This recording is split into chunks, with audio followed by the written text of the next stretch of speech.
Shutter Sound Music. All right, ladies and gentlemen, welcome to another episode of Black College Experience. I am one half of your Black College Experience team, Derek Thomas out of the Valley, and I have on with me the queen of Black College Experience. Hey everybody, it's your girl Diva Kells. Welcome to another episode, of course, of Black College Experience, as Derek said. We have a really good lineup. Guess what, everybody? Black college football is officially back. We kicked it off yesterday with the Gaither Classic, so we're going to get into what's going on there. But just to give you a lineup, we do have a guest today. His name is James Lee, who I purposely invited onto the show to give us his prediction of the SWAC MEAC Challenge, which is coming up this weekend and will be televised on ESPN. He is a graduate of South Carolina State. Of course, on tonight's lineup, we're going to cover the Gaither Classic. We're going to talk about what happened with FAMU, what happened with Texas Southern, what happened in the case. Of course, we got some SWAC volleyball, we got some MEAC volleyball. We got some soccer going on here. We got some predictions that Derek wants to look at in football this week, because who doesn't love predictions the week of Black College Football Kickoff? So we're going to talk about that. We're going to talk about some honors going on. We got some eight football players being honored at Southern University this weekend. 8 great football players, I'll say. Legends. And some other great things that's going on. Those are legends. And, of course, we can't leave out games that are also kicking off here at Tennessee State this week. But before we get into everything that's going on in the conference as far as sports across the board, we have to stop right here and send our prayers to Houston, Texas, and the surrounding areas and everything that's going on right now in Houston. There's so much going on right now. It's so tragic. It's flooding. It's a tragic scene, and, just prayers, too, because I know I have so many friends from school that's in Houston. You have friends that's in Houston, and I can't imagine, this came right before, the same time, 2005 when Hurricane Katrina. So some people have been affected by these things, and I know you personally have been affected by it, and I know it's hard to talk about it, but, from your actual experience, tell us, if you don't mind talking about what it's like or how, people are feeling. Well, if everybody doesn't know, I was affected by the Louisiana flood here in Baton Rouge last year, so I can definitely relate to what the people in Houston area are experiencing right now. The loss of life, the loss of property, the loss of home. It's something that, even though we know what hurricanes bring, you hope that it's not going to be as bad as what people predict, as what the news predict. Unfortunately, with Houston, it is catastrophic flooding. We didn't have what they have, but it was, I lost everything that I owned. I was homeless for 3 months. Thankful for everything that people helped me with. My SWAC fam, my Mississippi State fam, my Jackson, Mississippi fam. They came through, and, Daniel Bangwell is trying to gather resources of Pinpoint News, of another Jaguar, so the University Jaguar, your alum, is gathering resources, and I'm going to donate some supplies myself to aid in that cause, because people helped me last year, and now it's my turn to be able to help others. It's something that you don't want to have to go through it. I've gone through it, and I can definitely relate to what the people in Texas and the Houston area are going through. And I think, I still remember so vividly, and I can't see, I think I painted my own picture, but I still remember you talking about how you had left to get gas and you came back. And I remember you talking about how you talked to, at that time, the landlord, and just knowing where you were in the whole situation and trying to get to your mom. I can't even imagine the situation. I can't imagine people going from, dealing with Hurricane Katrina, dealing with a flood, then to this. And, I know people that have literally evacuated from New Orleans to Houston. They went from New Orleans to Houston for Katrina. So now to face it, it's sad. It's a sad situation. And, now they're telling people to get on the roof. They're telling people to, I think it's the same way with Hurricane Katrina. I remember just thinking like it's bad, but when I turned on the TV, I was brought to tears. Well, yeah, it's something that is unfathomable. I mean, when you see all that water, and there were pictures of the highway, Right. before the flood, and pictures of the highway after the flood. Correct. I mean, it's just so much water, and Right. it's scary, to know that people Right. are there in that. I just found out a good friend of mine moved to Houston, and I didn't even know she was in Houston. I'm like, I didn't know you were in Houston. I'm thinking you safe in Mississippi. No, her and her husband and their baby daughter moved to Houston, and she posted pictures from her apartment window, and it was just shocking, to see everything that went on. I mean, to go through what I went through last year, and to see what is going on in Texas now, it just brings back so many painful memories. The fear, yes, I went to go get gas and food, and there was no water to come back and have to rescue my mother and my daughter, and it's 3 to 4 feet of water, just that quick. So yeah, it was scary. And I understand. And again, we are praying for the city of Houston, the surrounding areas. I mean, it's even, again, like I said earlier, to all of those affected in Houston, friends, family, relatives, whatever, we're sending prayers. We have 8 HBCUs out in the Texas area. We are praying for all 8 of those, that everything, everyone comes out. Those students are safe. The faculty is safe. The families are able to get in contact with them, that things, everything that's going on in Texas, just prayers to the whole city, and that they can get some relief and some aid out there, because being without electricity, being without food, it's just crazy. So hopefully, they can overcome this. And like I said earlier, we will get through it. We will push through. #One Hillman. I mean, this is we've been surviving. We will survive. This is what we do. That's right. Now, getting into the kickoff of Black college football, yesterday in Tallahassee, Florida, you have the FAMU Rattlers that take on the Texas Southern Tigers at 12 noon Eastern time here. And this is televised on ESPNU. So you have 2 teams, both who have not had the best last season. They've been so-so, and you're looking to come out. Looking at Texas Southern, you're thinking, okay, with their recruiting class, with what they've done, with what the coach has done in this coming into this season, you're thinking Texas Southern will walk away with the W. That's what I'm thinking. We predicted that they would win. I predicted it was going to be 21-20. Boy, was I wrong. I said 21-28. They were nowhere near that. And the 28, I guess the 28-29 would have been FAMU, but they were nowhere near that. So before a crowd of about 15,401 people to be exact, this is what happened.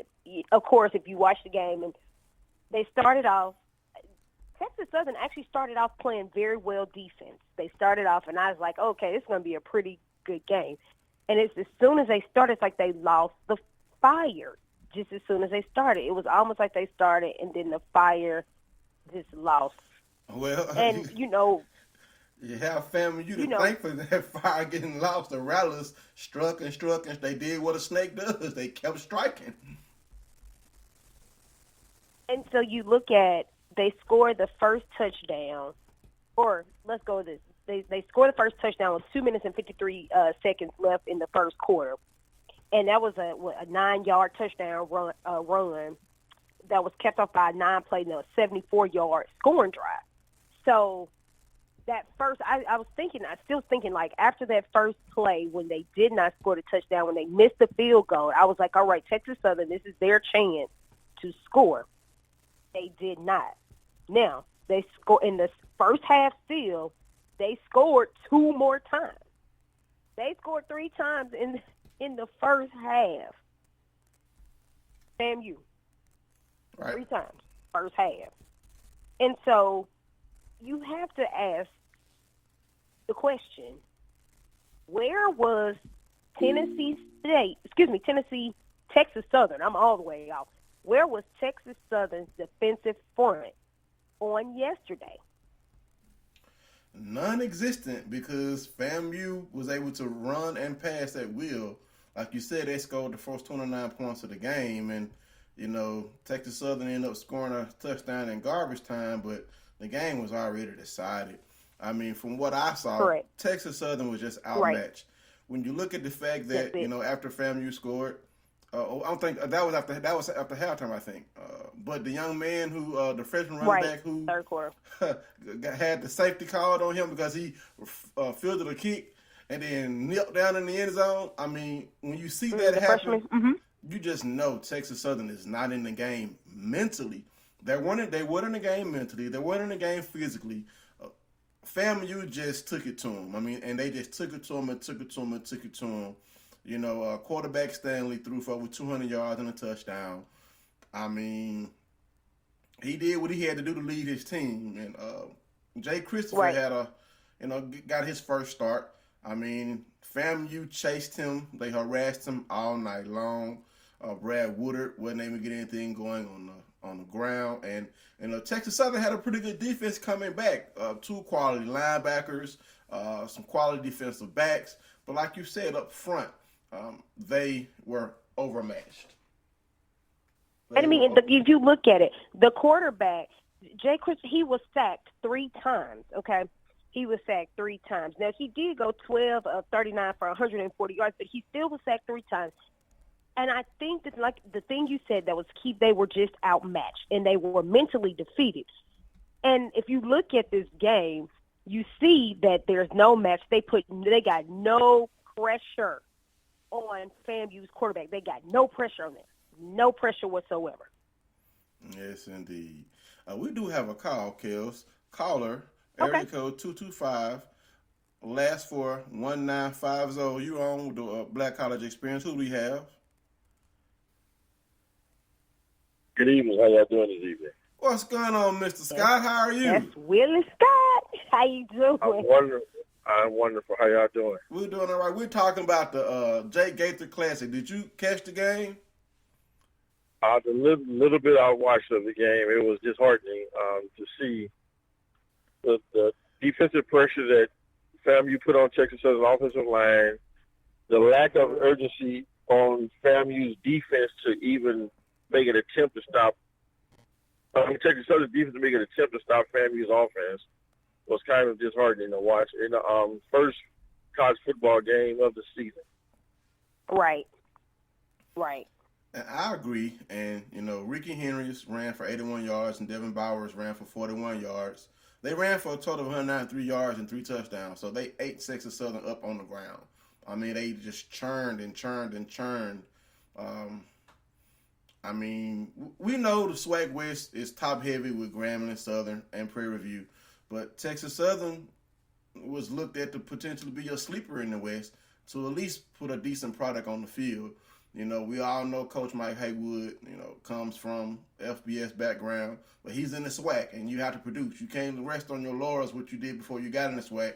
You got to get in the SWAC, and you got to produce. So, and as you can see on the sideline, I mean, he was shaking his head at the performance of his team.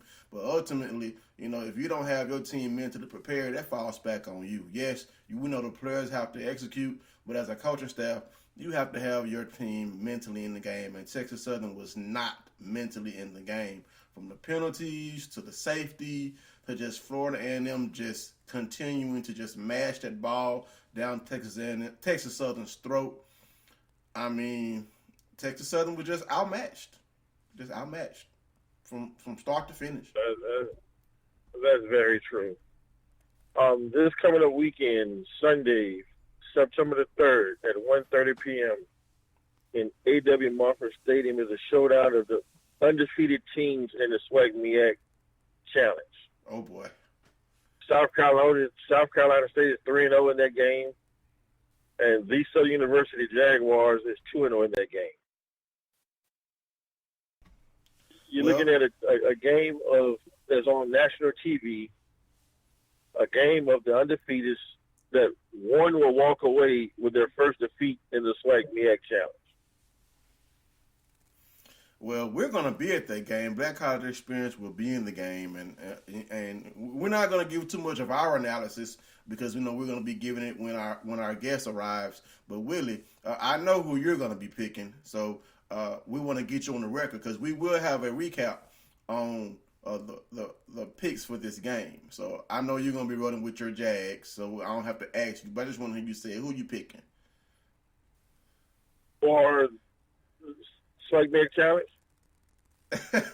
Southern University. University. That's a given, man. We're returning 9 defensive starters out of 11. We're returning a 4-year starter at quarterback. We have a rookie senior running back. I call him a rookie because it's his first time starting, but he's a senior running back that's set behind a large artillery, set behind Leonard Fournette in high school. That's so right. We got a running back with a lot of experience that is set behind some great running backs that are going on to do great things in their careers in college and will do great things in the NFL. But the thing about it is, though, we have a freshman receiver core that's none other. One thing I can kid myself with Southern University and attest to and congratulate is our coaching staff. We don't go after a lot of junior college transfers. Oh boy, we go after the true freshmen. We go after the true freshmen that we can build and nurture and teach the Southern University system and Southern University way over 4 years. A lot of people love to hear the hype and talk about Grambling State University, which they have a very good football team with a very good head coach and good assistant coaches, 2 of them which came from Southern University. But the thing about it is, though, you can get those junior college transfers and you can keep them for 1 year or 2 years, and then they move on, but you never build your freshmen and your sophomores to be great leaders in the community as well as in the classroom as well as on the football field. And then what do you do after the junior college transfers run out? Then you drop back down to the mediocre teams in the SWAC or your conference period, whatever conference you're playing in. But the thing that I love about Coach Dawson Motives is he doesn't try to replace a player. His mentality and his philosophy is the next man up. Right. It gives a time for the next man to create their own legacy at Southern University because you cannot replace a Leonard Tiller, you cannot replace a Willie Quinn, but you can give another young man who's been in the system for 2 or 3 years, or even in his first year in the system, and let him create his own legacy on the field for Southern University. And that's what you look for in a coach. You look for the things that you can instill in young men to make great men. Southern University has 4 players that's on the box row Black College All-American list. They have 3 players that's up for the Walter Payton Award from the team coming up on this Sunday. So you look at, and these are all players I'm talking about that came in, they're true freshmen. You look at a senior class that, as true freshmen, led Southern University to an 8-1 record, but went on to lose to Alcorn State University in the SWAC championship game. These are the seniors that you have that are hungry, that are ready to go to prove to the SWAC that they are the future of the SWAC. Yeah, okay. That they can make an impact in the SWAC. We didn't have to go around not knocking other universities in the SWAC, but we don't have to go around knocking and getting junior college transfers just to make a football team. It's just like, as they say in professional sports, we don't have to go out and buy a team to win.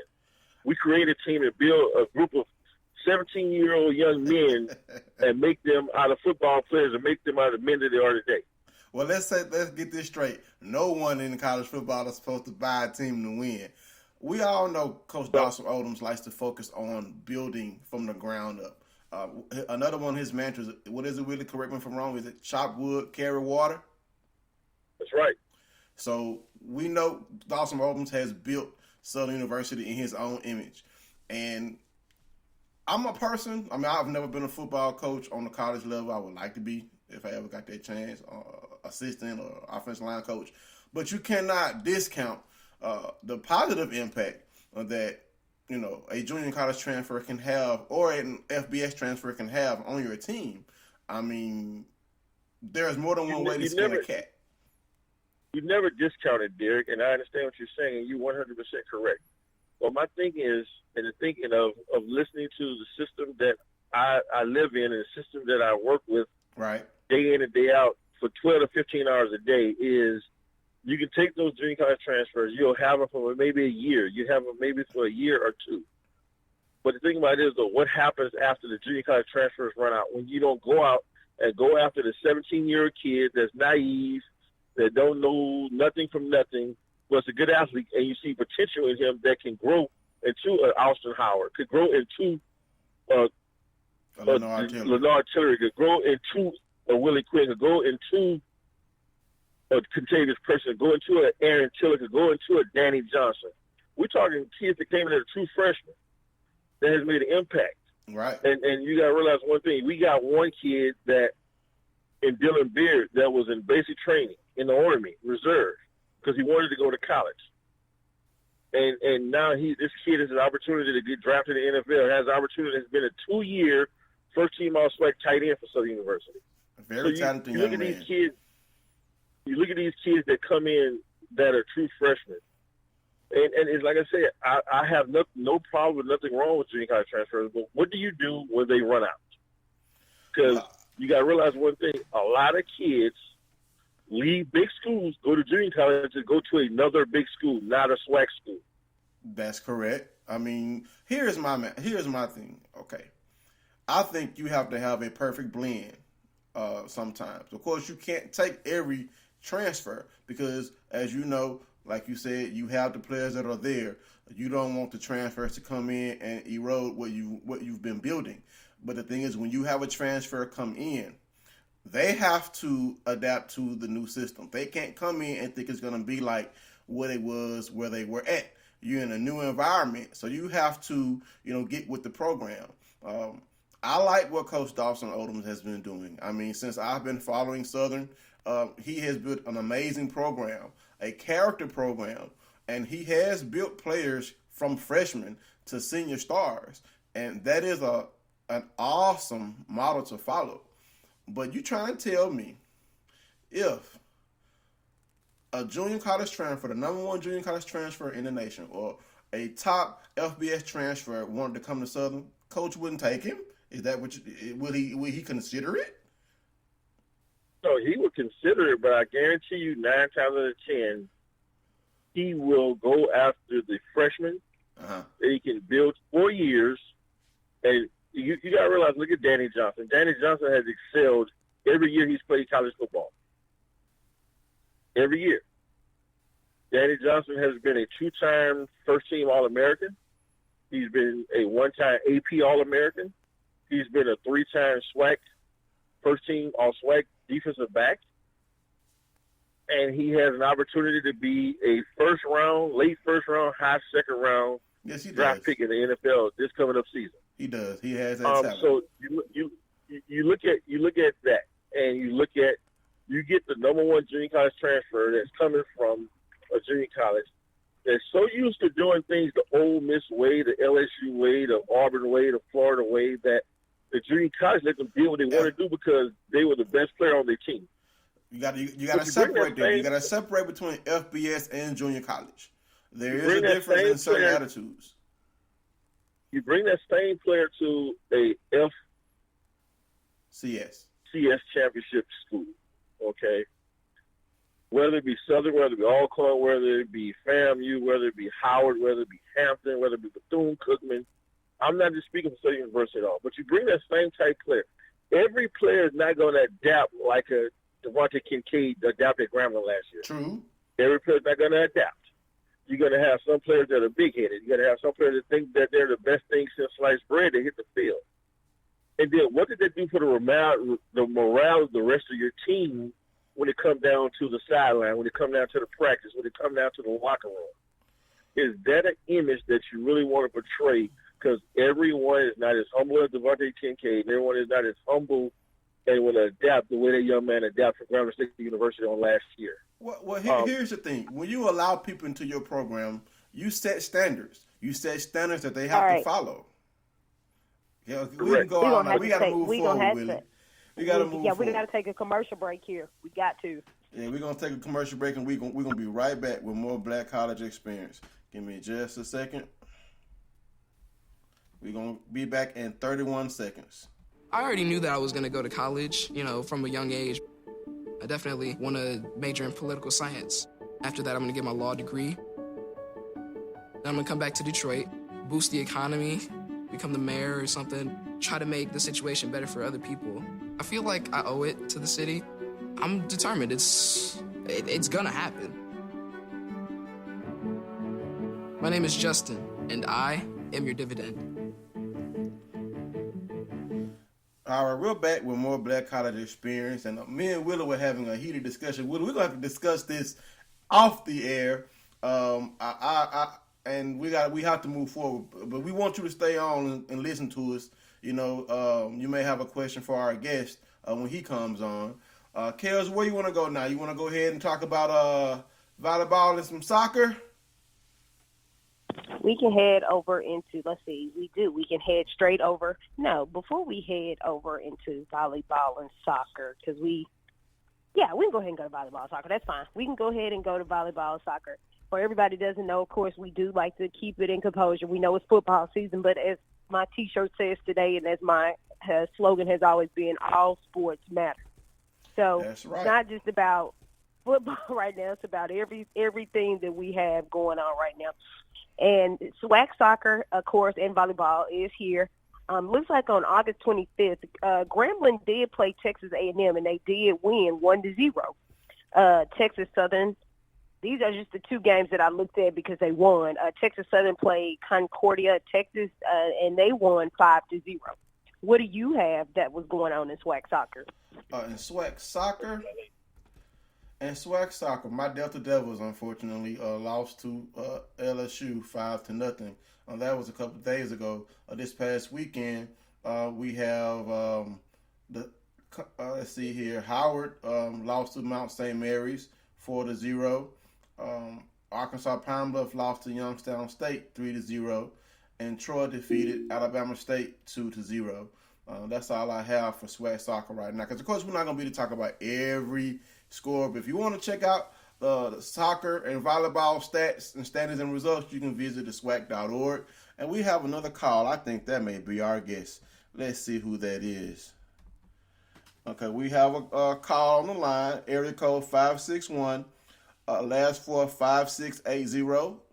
Who do we have on Black College Experience?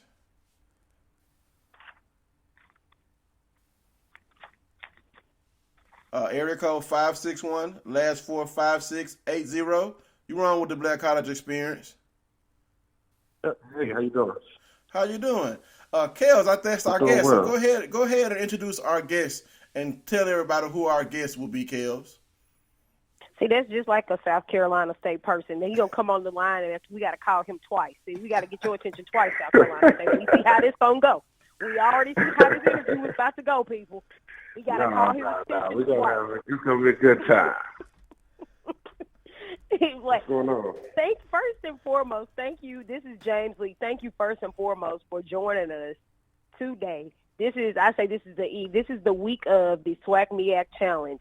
Purposely wanted you on because I wanted to hear your predictions. Of course, I'm gonna say I'm gonna be biased. You're gonna be biased, but we do want to know what you're thinking. And of course, we want to highlight your career, things that you've done for South Carolina State before you went into the NFL, things that was going on. So again, thank you for joining us for this interview. So I'll start it off.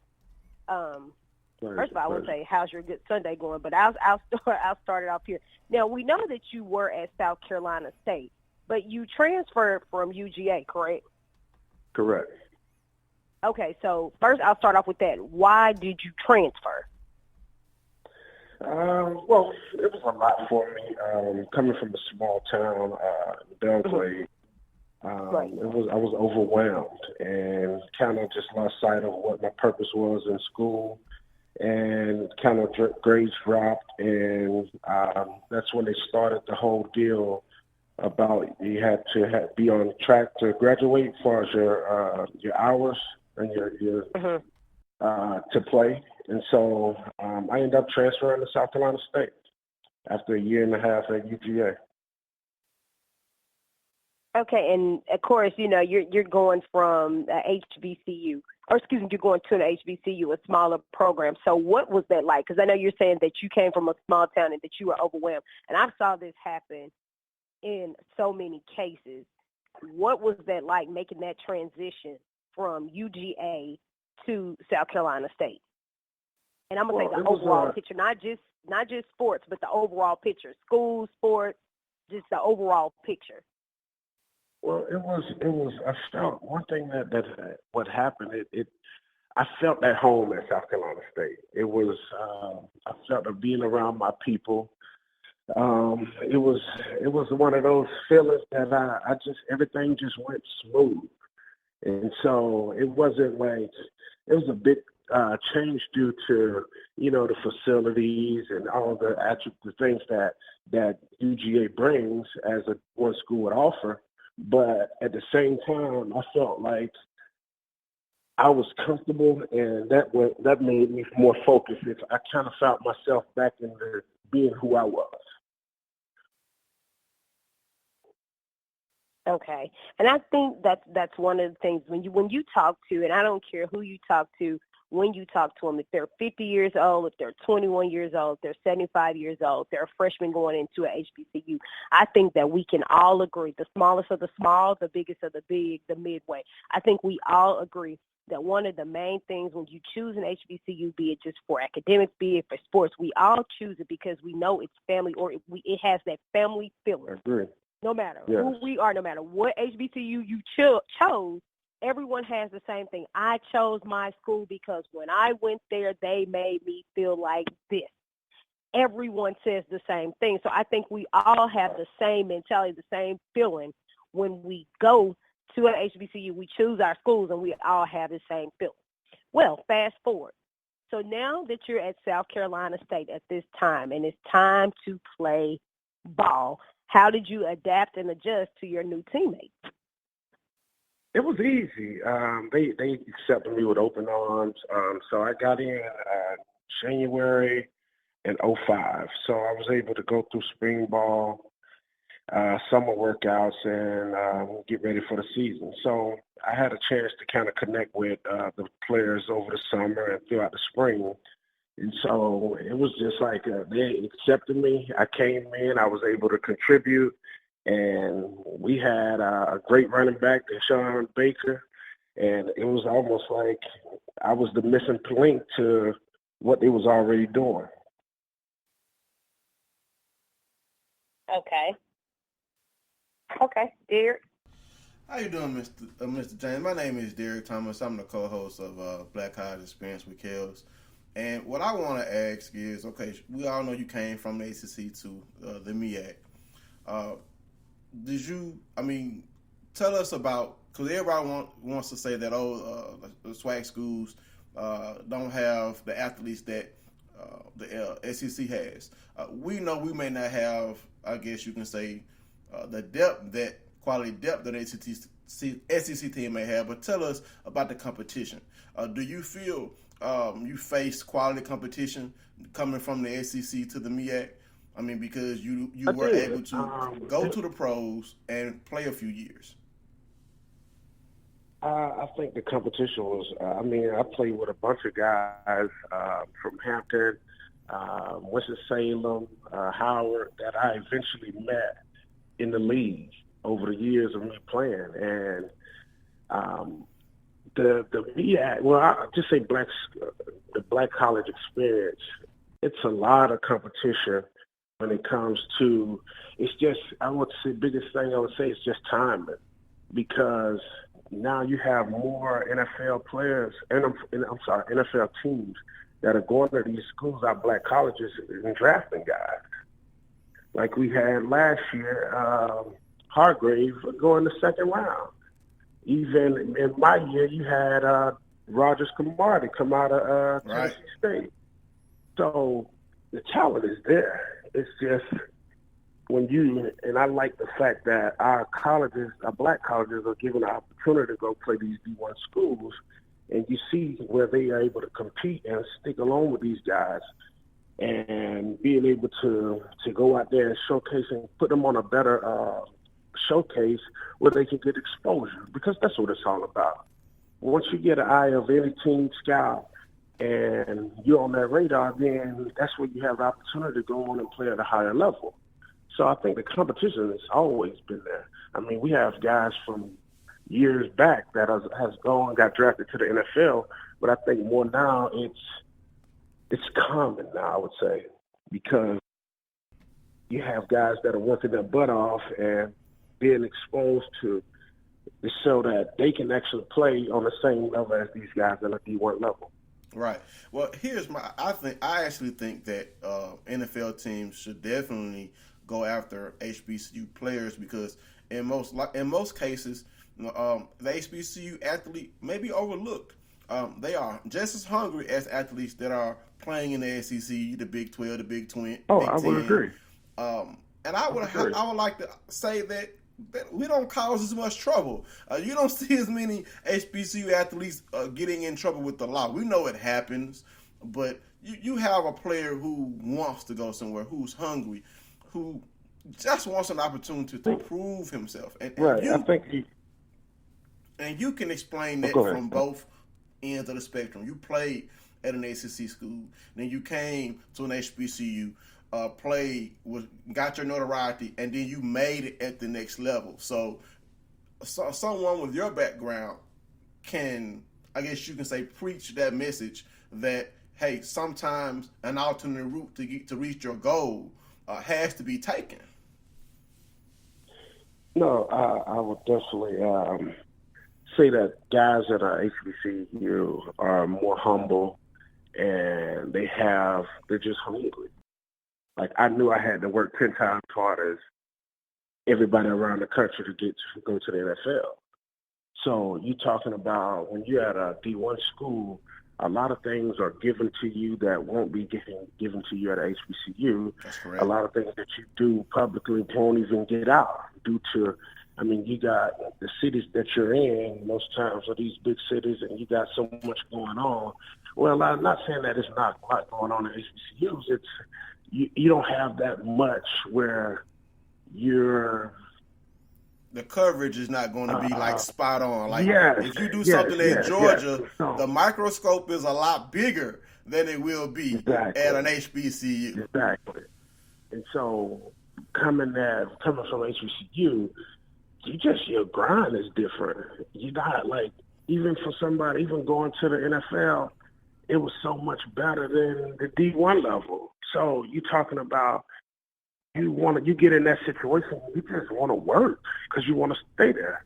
So you already understand what it takes to grind, because now you're not only competing with guys from D1, you're competing from guys that are even older than you, that are 10-year vets. So your grind is you just turn it up a notch. Right. Because now you not only you compete with the whole world for this one position. And so it's already instilled in you that I'm going to be humble, I'm going to be respectful, but you're going to feel me. I'm going to let my work speak for itself. And so I think coming from HBCU, it's almost natural. Yes, indeed. You just get out and work your ass off and make it. That's exactly what you did. I mean, tell us about some of the teams you played for, and some of your exploits in the NFL. So I signed a free agent deal to the Cleveland Browns coming out of South Carolina State. Got waived that after training camp, got picked up the next day off of waivers by the Buccaneers. Went and played 4 years with the Bucks and went on to play for the Washington Redskins for a year. Yes, indeed. And let's see, what years? Let's see, I haven't pulled up what years you played. So I played from 2008 to 2012. And after that, after the Redskins, I played in Canada for a year. So tell us about the difference between Tell us about the difference between playing. I mean, that's the thing. You played you played at the ACC, you played it in the SWAC, you played in the NFL, and you've played in the Canadian Football League. So tell us, because we had a feature last week on the CFL on HBCU players, you carving out long and successful careers in the CFL. Tell us about your journey to the CFL and how it compares to your journey in the NFL. Well, my story for the CFL, I got hurt when I was at the Redskins, and so I get a call from my agent, and after like mid-September in 2013, and to go over to Saskatchewan. So it was really, still working out and trying to get back in the NFL, and I thought this would be a great way to kind of get back and get some film after my injury. So I went over and mid-season, and they were doing pretty good at the time. And so we went over and we actually won the Grey Cup that year. And so later on that next season, I actually got drafted by the Ottawa Red Blacks, which they were an expansion team. So right. I got drafted to go to them. The experience it's much different from the NFL. Little rules changes, but the same. I mean, it's football. But as far as Americans, the CFL is not set up for guys that are coming from the U.S. It's literally set up for Canadians to win. They basically had me on a $50,000 salary. And here I played 5 years in the NFL. They was just like, we don't care what you did here. Over there, you got to prove yourself in the CFL. Right. And so that was humbling for me because here I am, I've made whatever in the NFL, and you're going to slap in the face for $50,000. And so, again, humbled myself and kind of went through. And like I said, we won the Grey Cup that year. But for me, just my opinion, CFL is for younger guys. If you don't get an opportunity to make it in the NFL, you can go over there and make good money. Right. And do well because you can start off and you can make a name for yourself while you're a young guy. But for me, after I went to the Red Blacks, I had a talk with myself about. At the time I had a 7-year-old, and so you're talking. I would miss from June till November without seeing my daughter, and so looking at my time, the money being paid, making $50-some thousand, and you're missing out all that time, and it wasn't worth it for me. I was about 28, 29, and I told myself, I was like, it's not worth it. I can go make it. You're talking about $50,000. You're going to live, you're going to eat, do all this. When you bring your money back to the U.S., they're going to take it. They're going to take some, converting it. And so I was just like, it's not worth it. Right. So I decided I left. I left and I came back home. Yes, indeed. And that was it for me in football. And what are you doing now since your playing days are over? So I own a youth sports company called End Zone Sports Tampa Bay, where we go into schools and charter schools that implement sports enrichment. So we offer flag football, t-ball, golf, basketball, cheer, and so we work with ages 3 to 14 and down in Tampa. And I just launched a apparel company called Cigar Porn on Wednesday. So it's created for your everyday cigar connoisseurs to kind of express your passion and your love for cigars. All right. So from the football field to the business area field, you're doing it, man. I mean, and you say you're in Tampa Bay. Do you know Tyrone Keys? Yeah, I know Tyrone, yeah. Okay, yeah, he's a mentor of mine. When you said Tampa Bay, I was like, okay. All right, so now. Yeah, I've been knowing Tyrone for a while. Right. So now we know, Kels, we're going to go ahead and get down to the nitty-gritty. We know this week it's a SWAC MEAC challenge with Kels, Southern University Jaguars, versus your South Carolina State University Bulldogs. Yes. So, We know South Carolina State, coach, has been, trying to get back in their winning ways, want to get back to the top of the MEAC because it's been being ruled by the North Carolina schools lately. So tell us, what do you think is going to, give us your expert, and unbiased if you can. We don't want to be unbiased. I guess. Yeah. Listen, it's not about being biased. It's telling the truth. We're here to tell the truth.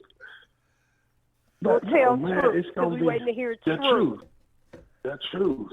We're gonna blow y'all ass out. See, that was the ability. That's the truth. That's the truth. Okay, so after you gave us that opinion, okay, so tell us what you think is gonna take. And this is seriously, none bias here. What is it going to take for South Carolina State to win, in your opinion? Being on the road, and the first game was always difficult. I mean, you can sit back and do training camp and all that, and you work your butt off. But nothing is like a real game action. I mean, you can do scrimmages and everything, but until you get on a field, on a game day, and you got 60,000, 50, whatever it is in the crowd, bands going, all these distractions around you, and you got to play and you got to focus in, you can't get there. You can't simulate that. So come and be in this the first game. It's going to be a lot of, hopefully we can leave our mistakes to a minimum, but it's going to be a lot of guys just coming to their own, and you gotta start getting together and really understanding who you're working with, and start building that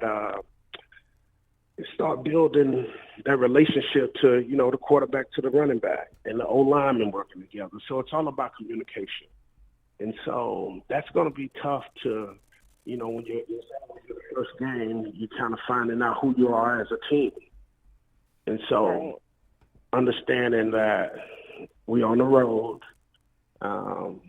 it's gonna be hard due to you guys may have more clearly you got a home field. You're gonna bring more people than South Carolina State. Well, no, we ride. Our Bulldogs go anywhere, but it's gonna be hard just trying to get that chemistry together for game one and come out with a W. So hopefully everybody can click together and really come together as one, and go down and score touchdowns and stop people from scoring touchdowns. So, well, okay, let's see. Willie, you still on the line? Is Willie still on the line? I think Willie is there. I'm here. Willie, what do you have to say? What do you think? Now we know you have the opposing side. Actually, I mean, I agree with him 100%. We're talking a veteran offense versus a veteran defense. We're talking. I mean, it's going to take, as you said, the minimum of mistakes being made. But just because you got a veteran offense, don't mean you're not going to make mistakes. Because of the fact that it's the first game, you can play scrimmages all day long. You can hit each other all day long, but it's a different hit compared to hitting an opposing color jersey and an opposing team at any given time. I like my odds. I really do. But I'm going to be biased because I work for the university and say this. I really like my odds at State University. We have a veteran quarterback as a 4-year starter. We got a defense that returning 9. But I will say South Carolina State is returning probably one of the best linebackers in the country. Darius Leonard. One of the and I would say the top 5 or 6 in the defensive lines in black college football. But does that say it's gonna matter if you can't put it all together for 60 minutes? I like my odds, so I'm gonna be biased with it. I'm not gonna go any further than that, but I like my odds as an employee for Southern University and as a former football player for Southern University. I love my odds in that game. Well, here's the thing. We also have the Payton Award being awarded this game, and the 5 of the 6 nominees are defensive players the lone offensive player being senior center Victor Ishmael Jr. For South Carolina State. Redshirt seniors Darius Leonard and Deshaun Taylor. And all three of Southern University's nominees, senior defensive back Danny Johnson, senior defensive lineman Aaron Tiller, and senior linebacker Kentavious Preston, all held on the defense from the defensive side of the ball. So, I mean, yeah, we know we got Austin Howard being the 4-year starter, but I think this is going to be a defensive battle. I think it's going to be I think you're going to have a lot of sacks, a lot of big hits, a couple interceptions.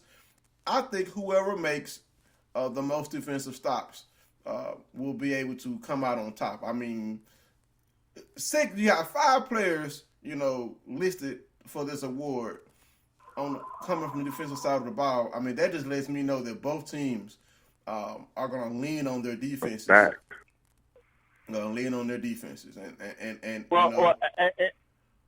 Derek, I will say this, and in some point of what you're saying, you're 100% right, but at one point I can say it's going to be the team that actually can control the line of scrimmage on the offensive side of the ball.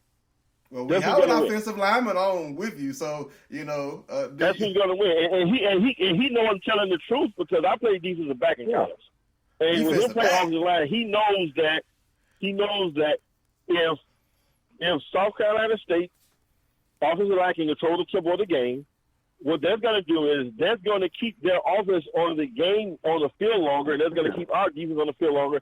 And at the end of the day, whose defense is going to be tired first?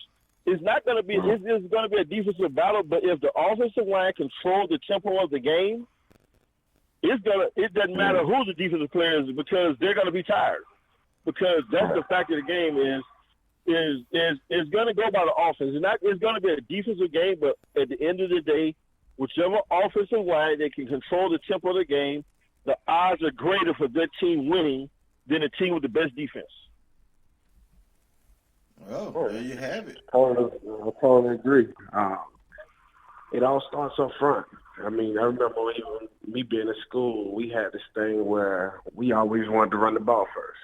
I don't care what the defense had, who they were, however it came, we wanted to run the ball first. The first play was always a running play because we wanted to punch them in the mouth first and control the line of scrimmage. When you start that off and you start the game off and you let them know what time it is, then that's going to be consistent throughout the game. Yes, and you're 100% right. You're 100% right. If whoever gets punched in the mouth first and fastest and hardest is going to let the team go, because I don't care. You can have Ray Lewis and the best defensive line on the ground. But if I punch you in the mouth real hard, real fast, and put you on your heels, I will keep you on your heels the rest of the game. Exactly. It's all man. 90% of the game is mental. It's mental. Yeah, but you also know the other team is going to eventually make adjustments. I mean, you all have probably seen games where a team jumps out 16-21-0, and they get walked down in the second half.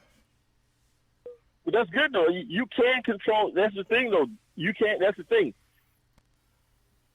Talent is only 10% of football. The talent 10% of football is 60% mental and 30% heart. That's the game of football. Yeah. You have to have the mental capacity and you have to have the heart of a lion to win in college football today.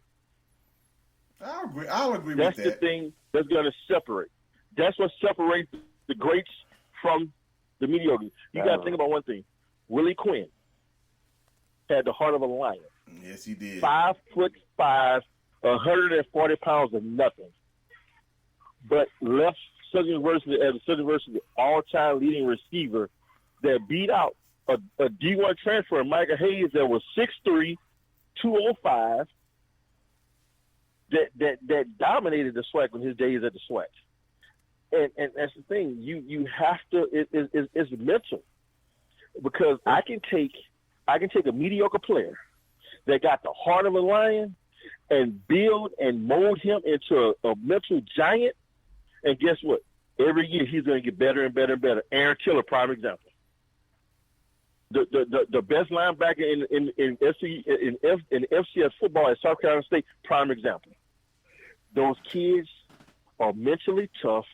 They have hearts of lions, and their talent skills get better every single week, every single day, because they have that mental capacity to know that I have to do this to get better, I have to do that to get better. But you got a kid that's all talent with no mental. He's going to end up dwindling down because he feels he don't have to work hard. He feels that he don't have to do the things that our caller did for South Carolina State to make it to the next level. Because us coming out of HBCUs, we have to work 150 times, 50% harder just to be known, because we are not televised like the big schools.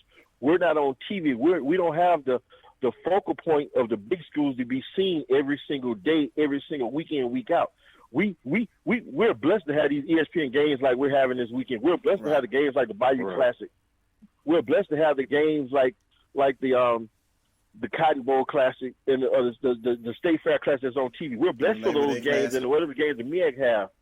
Right. We're blessed for those games, but if you think about it on the HBCU as a whole, we may have 10 games out of the whole season on TV, and you're talking about 50 to 60 schools. So that's the thing. So the mental capacity has to be there. When your mental capacity is high, your talent level could be mediocre, but you give a coach something to work with to make you better. Right. Well, we're running out of time. I want to get a few picks. We all know SWAC MEAC Challenge. I'm pretty sure. Kels, who you rolling with?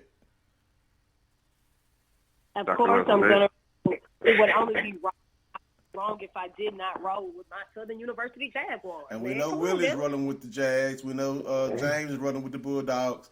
So it's my pick. You know what? I live in Baton Rouge now. I'm going to roll with the Jags.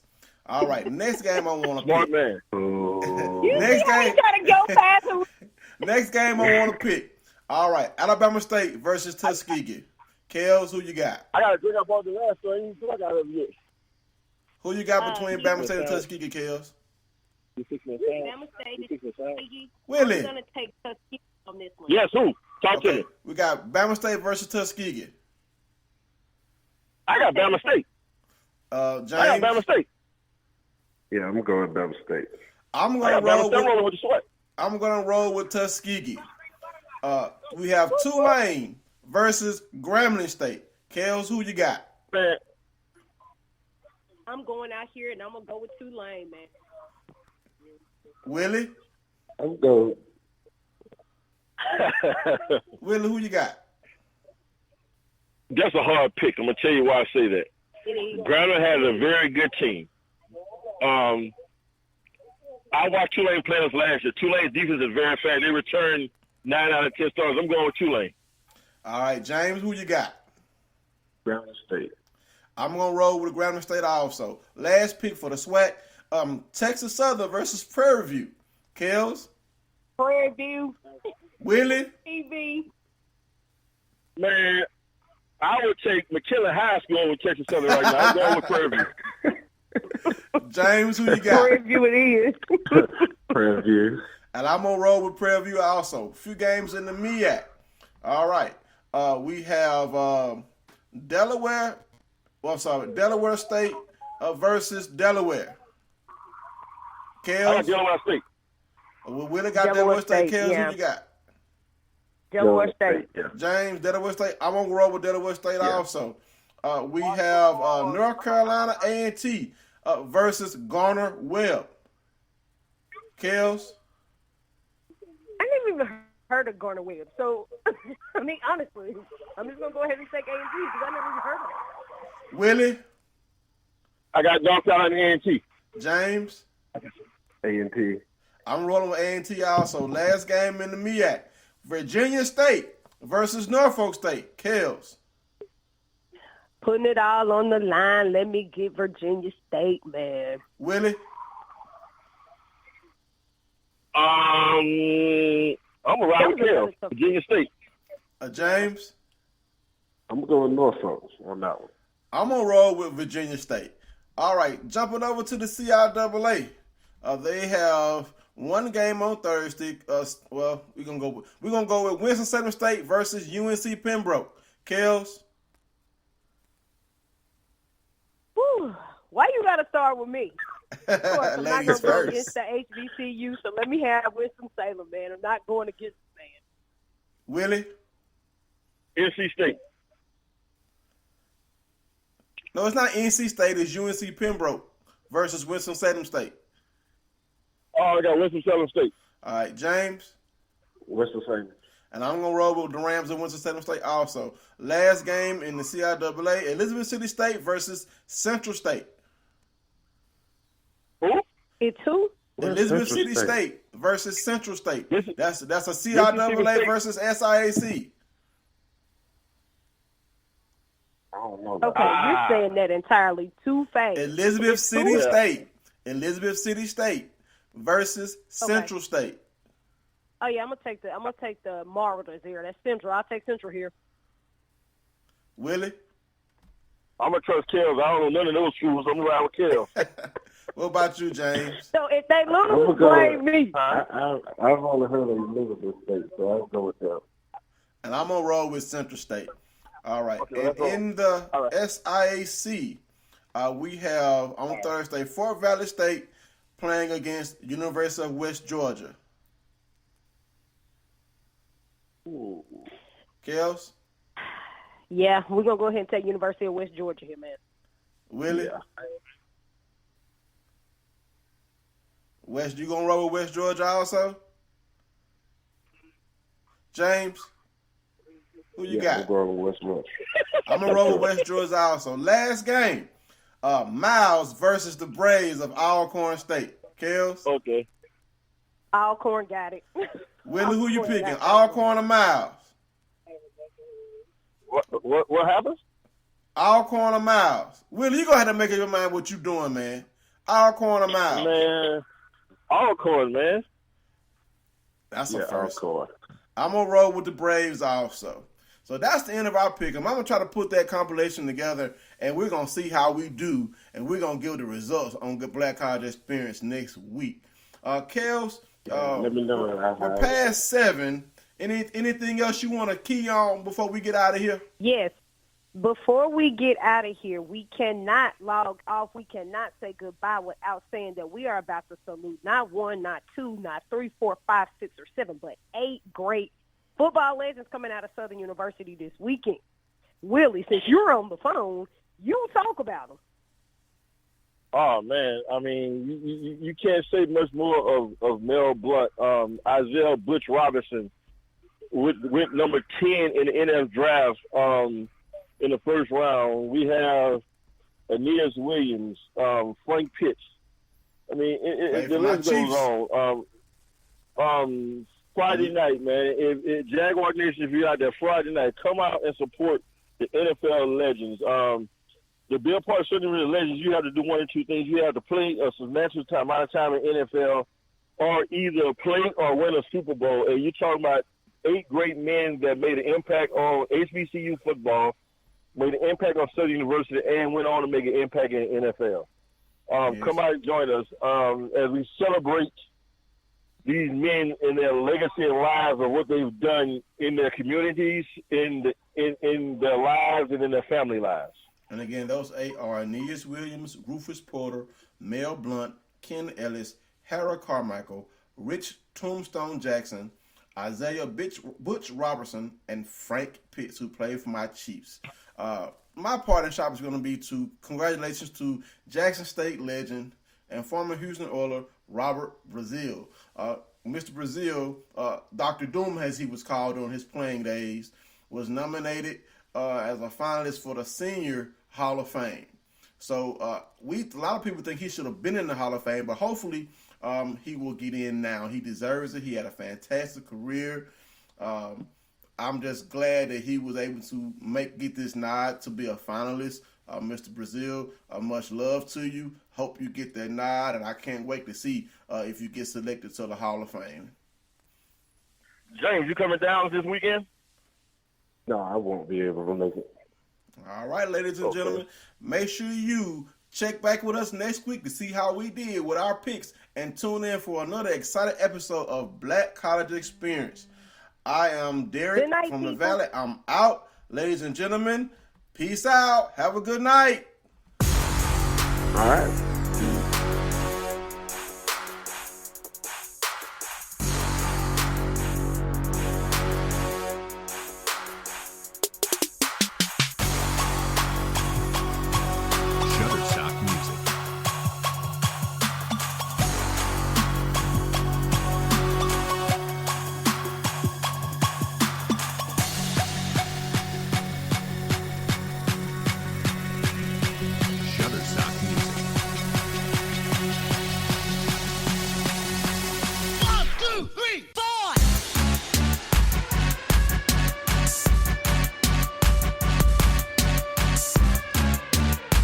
Shutterstock Music.